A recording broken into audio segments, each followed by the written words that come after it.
ఓం సాయిరామ్. శ్రీ సచ్చిదానంద సమర్థ సద్గురు సాయినాథ్ మహారాజ్కి జై. అందరూ ఎలా ఉన్నారు ఫ్రెండ్స్? అందరూ ఆ సాయినాథుని దయ వల్ల అందరూ బాగుండాలి, అందరూ ఆరోగ్యంగా సంతోషంగా ఉండాలి అని మనస్ఫూర్తిగా కోరుకుంటూ ఈరోజు వీడియోలోకి వెళ్ళిపోదాం ఫ్రెండ్స్.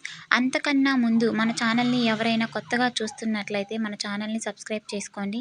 అలాగే మన వీడియో నచ్చినట్లయితే ఒక చిన్న లైక్ చేయండి ఫ్రెండ్స్. ఆన్లైన్లో షాపింగ్ చేయాలనుకుంటున్నారా? మంచి ఆఫర్ల కోసం చూస్తున్నారా? అయితే వెంటనే టెలిగ్రామ్ ఛానల్లో జాయిన్ అయిపోయింది. మంచి మంచి డీల్ ఆఫర్స్ని మిస్ అవ్వకండి. ఇలాంటి అప్డేట్స్ కోసం టెలిగ్రామ్ ఛానల్ జాయిన్ అవ్వండి. Link in description. ఈరోజు వీడియోలోకి వెళ్ళిపోదాం ఫ్రెండ్స్. శ్రీ సాయిబాబా మహానుభావుడే కాదు, తనను నమ్మిన భక్తులకు మార్గదర్శకుడు కూడా.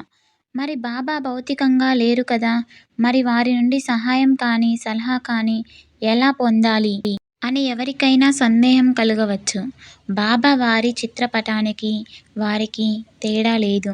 ఈ విషయాన్ని తన భక్తులకు ఆనాడే బాబా నిరూపించారు, ఈనాటికి నిరూపిస్తున్నారు.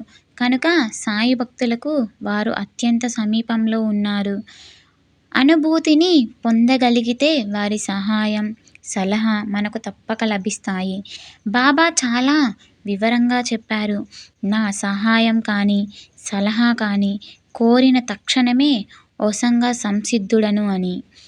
బాబా నామజపం చేయటం, సచ్చరిత్ర పారాయణ లేదా బాబా నామ రూప ధ్యానాదులు బాబా సహాయం కానీ సలహా కానీ అడగటానికి మార్గాలు. మన సమస్యను, సంకోచాన్ని, అవసరాన్ని బాబా మీద భారం వేసి పై మార్గాలలో ఏదో ఒక పద్ధతిలో బాబాను ఆరాధిస్తే అద్భుతమైన రీతిలో మన అంతరాంతరాలలో నుండి చక్కని సూచన వినిపిస్తుంది, సహాయం కూడా అందుతుంది.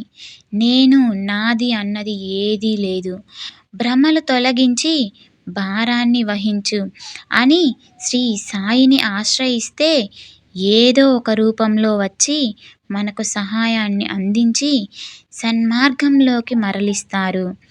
తక్షణం అంటే ఈ క్షణంలోనే సంసిద్ధుడను అన్న మాటలు ఎంత గొప్పవి.